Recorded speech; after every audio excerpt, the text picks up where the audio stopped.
So welcome again today for another episode of Coffee with the Chiropractor. So we have a super special guest today. This is someone that I studied at the AECC with. So actually, Charlie was one of my mentees at the AECC. So when she was coming into the student clinic, I guided her on her first initial journey into the clinic. She's now been working for 3 years. She actually runs her own business.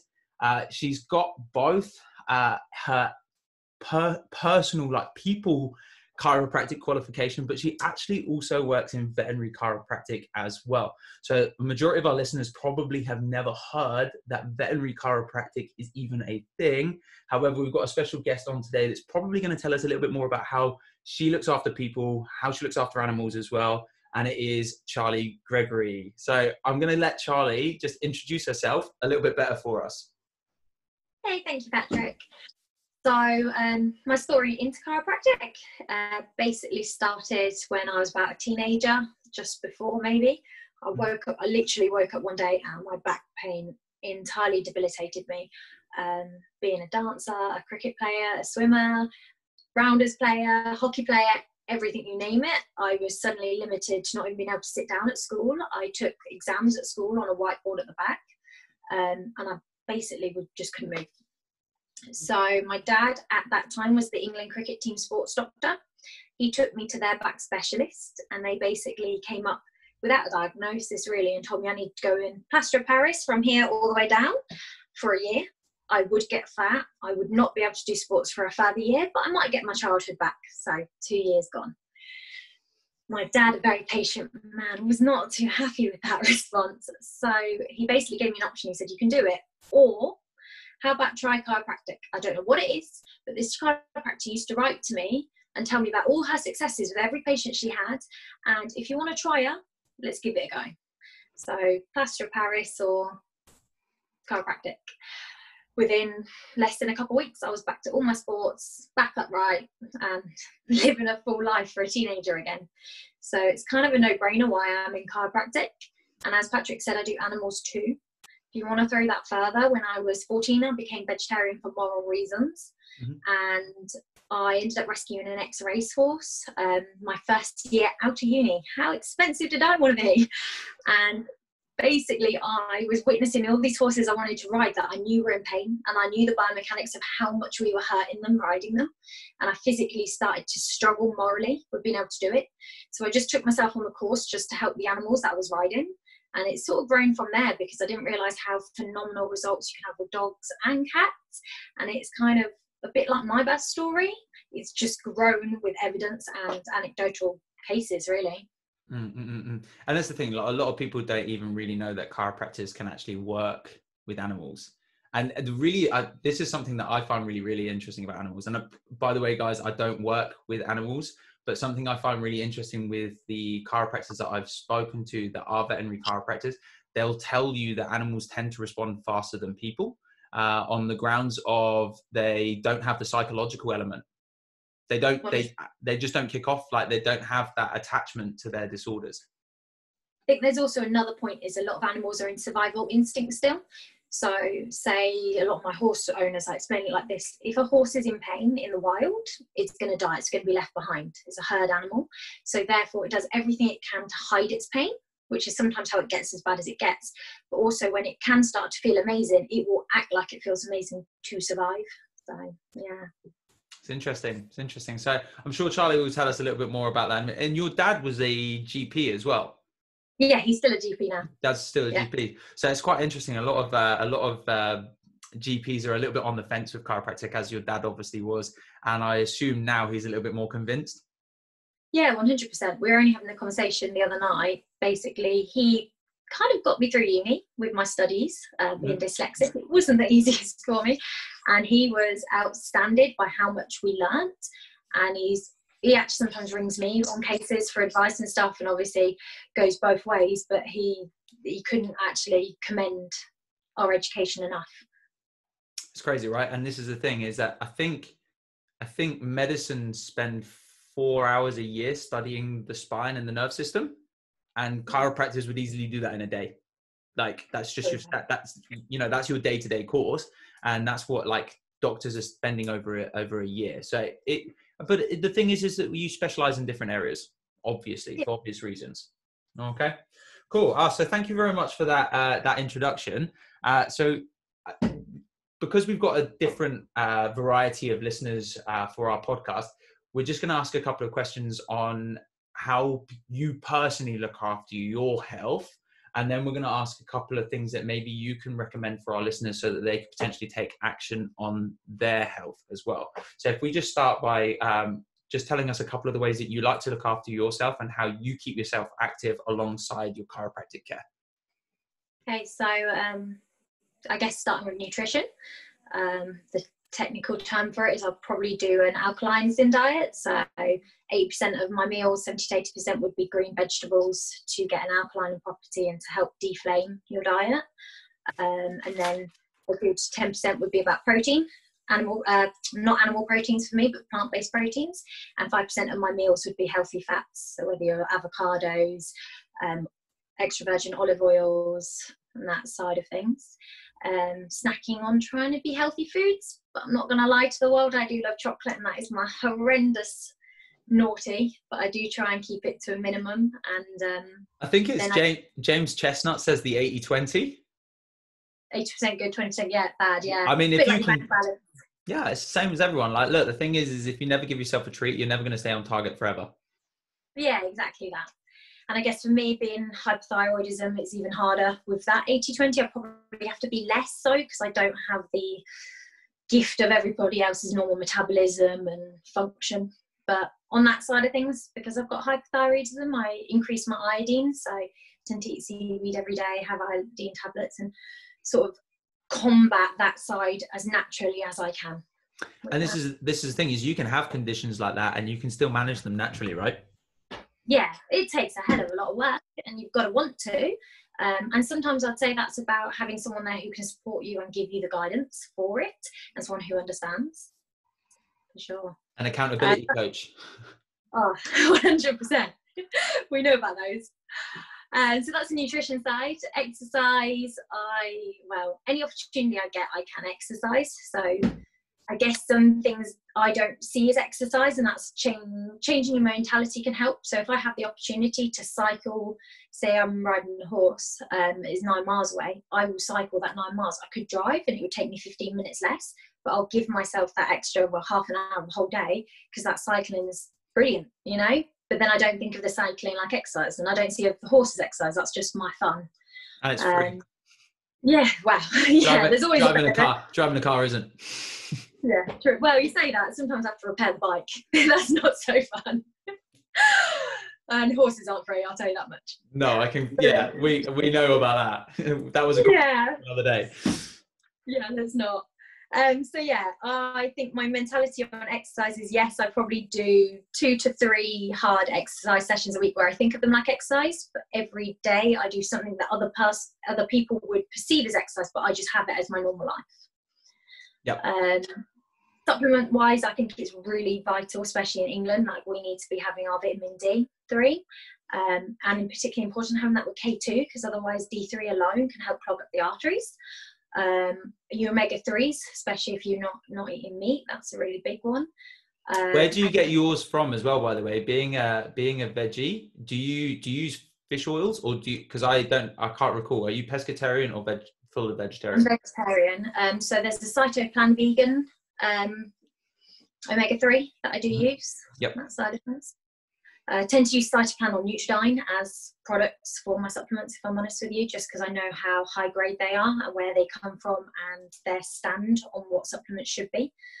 And then I also try and do, we're locked down, I haven't been able to get it yet, but it's coming in, prebiotics and probiotics for gut health. And then, that's probably my all the time supplement routine. I'll dabble into other stuff, but they're the main 3 I have to always have. Yeah, it's interesting because they're actually the ones that we stock in the clinic. So we stock an omega-3, we stock like a multivitamin, just because obviously most people's diets nowadays are very deficient in multivitamins, but just like a standard multivitamin, but the D3, the multivitamin, the omega-3, and the probiotics. Like, as far as an inflammation is concerned, those are pretty much, and also pain as well. Like, There's one other one that we stock, which is a magnesium, because it helps inhibit the pain pump. Yeah, it helps inhibit the pain pump. But basically, what we know for people in chronic pain, a lot of the time they're deficient in one or all of those, or multiples of those different supplements or nutrients. Yeah, I do take magnesium daily, but again, I take it for the thyroid, because I had a patient I know whose thyroid test wouldn't go normal, and they took magnesium and selenium, and we managed to stabilize their thyroid results on those supplements. So even though my thyroid is technically stabilized to medical knowledge, I do take those two as well. Brilliant ones. And then I guess we're still talking about health. I tried to do some sort of mindfulness practice. Couldn't call it meditation, because I personally believe on meditation, unless you are engrossed in it, doing it for hours and hours a day, like a Buddha or something, we're only touching the surface, so we can only call it mindfulness. And I do that on my Deneral, so I at least do 10 minutes every single day, getting the neck curve back. Try and do some sort of yoga a few times a week, just pop on YouTube and copy. And that's probably my healthy role. And I'd say also social interaction. That's huge for me. Even in lockdown, if it's on the phone like this, just connecting with the right people, surrounding yourself with the like-minded people who are going to better you, and moving forwards. Amazing. So, and look, and people will start to notice from the general like consensus of these podcasts that what you can see is it's an all-round approach. It's not like and look, you can start with just one at a time. But generally, as a rule of thumb, you'll see like these people that look healthy and vibrant, they're ticking all of these different areas. Like even if they're doing exercise a couple of times a week, or supplementing a couple of times a week, or blah, blah, blah, blah, there's all of these things, but it's the consistency, and it's that holistic approach. So it was really nice to hear. Yep. Sorry, Karen. Okay. On that note as well, I was probably the biggest skeptic, coming from a family of medics who taught me supplements are basically you taking it in and you'll pee it straight back out, because that was the old theory of thought. And yes, I was brought up with exercise, but I wouldn't say my nutrition was what it is now. It's taken me years to get to the level I'm at, and there's still mad improvement I can make, but it's just the baby steps, and it's doing it when you're ready as well. Usain Bolt didn't break the world record on his first 100-meter sprint. Exactly that. If he did. It's consistency. And by the way, just to drop this little bomb in there, Usain Bolt's been getting adjusted for years as well. Chiropractic advocate. Anyway, we're going to move on to our next question. Have we still got you here, Charlie?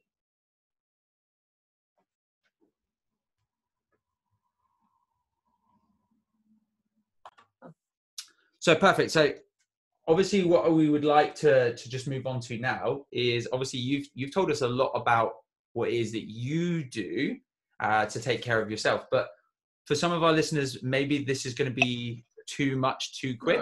So have we still got you, Charlie? Yeah. Yeah. So maybe you could just give us a couple of tips and hints of some things that people could immediately implement to take care of their own health, something that they could do, maybe some baby steps that they could do today in order to help them improve. All right. So if we're trying to implement something that I'd say we can do today, huge is exercise. The government have actually allowed us in this lockdown to do that one thing. And if you start looking at the research, those who are exercising and keeping healthy, they're fighting things you wouldn't even believe. So even if it's just a walk right now, that would do wonders for you. I think trying to get supplements might be hard in this time, but if you can find somewhere online to get your vitamin D3, your omega-3 and your probiotics, absolutely essential, those three. Patrick or I can both put you in touch with some amazing companies that we would recommend at this point. You said Cytoplan you use, right? Yeah, Cytoplan and Nutridyne. They're the two that I would swear by. And I use Barefoot Nutrition because I found that, again, it's like probably the same as you. They're all like organic and no fillers added. I think the only thing that's in the Barefoot is like, I think it's brown rice flour. So rather than having all of these added fillers and stuff like that, they're all paleo, they're all vegan. There's no like gelatin or anything in the shells and stuff. So I know that one of those two and I know Cytoplan's exactly the same. Yeah. There's no fillers, no gelatin in the shells and stuff like that. So for those people that are vegetarian or worried about those kinds of things, those two companies are really good. Yeah, so then you can literally just add that in straight away. And then the last thing I'll do, which is really simple but not always done, is add greens. Even if it's a bowl of salad, have your normal meal, that's fine. But on every normal meal, you don't have to change your diet at all. Let's just add a plate of greens, just so that you can start alkalizing, helping your body and your digestive system function. And over time, that will change the palate. So you actually find greener items or more vegetable items more satisfying and tasty. Yeah, simple. So like some examples of greens, I'm guessing like spinach, kale, broccoli, beans, like anything is green, right? It's asparagus, all of those kinds of things. And that you know, the reason why they're alkaline is because of the vitamins and minerals that those types of colors have. They always talk about eating the rainbow.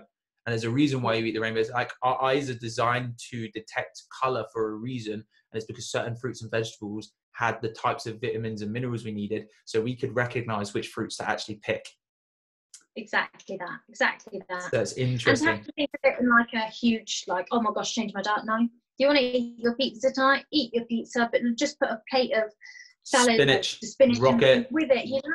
And it might not be the nicest thing right now if you're one of those who doesn't like it, but if you do that every meal, I'm telling you, you'll see differences. Amazing. Cool. So we're gonna jump on to my final question, and then we'll give you a chance to tell us a little bit more about your company. And that is, if you could go back to when you were a student, or go back 5 years from where you are now, and you could tell present Charlie something 5 years ago, like, oh, you should really do this. This would really help you when you get to X. What would it be and why? You know, I think this conversation's like jogged my memory, me going back to my why story. The only reason I got into chiropractic was a chiropractor had enough energy that on every patient, she wrote a GP letter. And that could have been success, or it might not have been. And the other day at dinner, my dad was saying how, do you know, the problem with chiropractors is they only write to us when they can't help someone. So now all of us think that they can't help someone, because you might only get one letter a month or one letter a year, but it's always we haven't been able to help. Can we have further advice? So I think actually writing to other professionals and explaining our success, so that the whole world can start to hear it and see it and feel it, so that they know that there's someone good to turn to. And that takes energy and effort, but it would help everyone in the long run. So yeah. And by the way, chiropractors are probably not the only ones that are guilty of that. Osteopaths, 100%. Physios, nutritionists, like there's this massive, like, because we don't ever open the door to other professionals, and because certain people have had like maybe a bad experience with one chiropractor doesn't necessarily mean it's all bad with all chiropractors. It's like there's going to be a specific for someone. But do you know what? That's a really nice thought. And actually, I think chiropractors could probably take a leaf out of that book. So just before we finish up, let's hear a little bit more. And your company is called Charlie's Chiropractic Care. Have I got that right? Yeah. Tell us a little bit more about Charlie's Chiropractic Care, and maybe some of the ways that people could reach out to you. Maybe tell us a little bit about like your Facebook, your website, and just if people wanted to reach out and learn a little bit more about chiropractic your way, or nutrition, or maybe even a little bit more about the veterinary chiropractic. Maybe you could tell people a little bit more about that. Yeah, so Charlie's Chiropractic Care, basically established it when I started doing animals, because I've always worked in another clinic under another practitioner before. The clinics I've always worked in has been on something called 8 Weeks to Wellness, so helping people reverse metabolic syndrome, diabetes, help lose weight, that side of things too. When I did the animals, obviously I needed to branch and open up to them. So if you want to find me on Facebook or Instagram, I'm also on Google. My limitations with the Google side of things, it has to have a permanent residence, and I work very mobily for the horse owners, dog owners, the animals as well. So I actually, crazily enough, cover the whole of Kent and Essex and now the Cotswolds since lockdown. So I do go quite far to help people. And yeah, what else were you asking? I've forgotten. So if people wanted to get in contact with you, how could they potentially get in contact with you? So maybe there's an email or like a website or some way that they could maybe message you if they did want to get in touch.